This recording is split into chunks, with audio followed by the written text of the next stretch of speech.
ಉತ್ತರಾಖಂಡ್ನಲ್ಲಿ ಸರಿಯಾದ coaching centre ಇಲ್ಲದ ಕಾರಣ ಅಂದು ಅವರ ಹತ್ರ ಹಣ ಇಲ್ಲದ ಸಮಯದಲ್ಲಿ ಪಂತ್ರವರಿಗೆ ದೇವಸ್ಥಾನವೇ ಮನೆ, ದೇವಸ್ಥಾನದ ಕೊಡುವ ಪ್ರಸಾದವೇ ತಿಂದು ಅಭ್ಯಾಸ ನಡೆಸ್ತಾ ಇದ್ರು.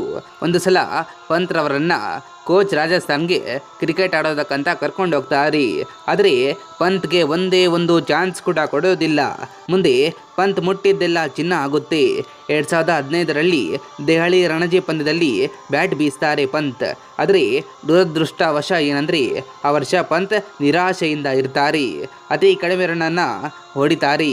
ಆದರೆ 2016, 2017ರಲ್ಲಿ ತನ್ನನ್ನು ತಾನು ನಿರೂಪಿಸಿಕೊಳ್ತಾರೆ ಪಂತ್. ಆ ವರ್ಷ ರಣಜಿ ಪಂದ್ಯದಲ್ಲಿ ಟ್ರಿಬಲ್ ಸೆಂಚುರಿ ಸಿಡಿಸ್ತಾರೆ. ಎಲ್ಲರ ಗಮನ ಸೆಳೀತಾರೆ ಪಂತ್. ನಂತರ ನಡೆದ ಪಂದ್ಯದಲ್ಲಿ ಕೇವಲ 48 ಎಸೆತಗಳಲ್ಲಿ ಸೆಂಚುರಿ ಸಿಡಿಸ್ತಾರೆ. ಎದುರಾಳಿ ಬೌಲರ್ಗಳಿಗೆ ಸಿಂಹ ಸ್ವಪ್ನರಾಗ್ತಾರೆ ಪಂತ್. ಪಂತ್ರ ಪರಾಕ್ರಮ ಬ್ಯಾಟಿಂಗನ್ನು ನೋಡಿದ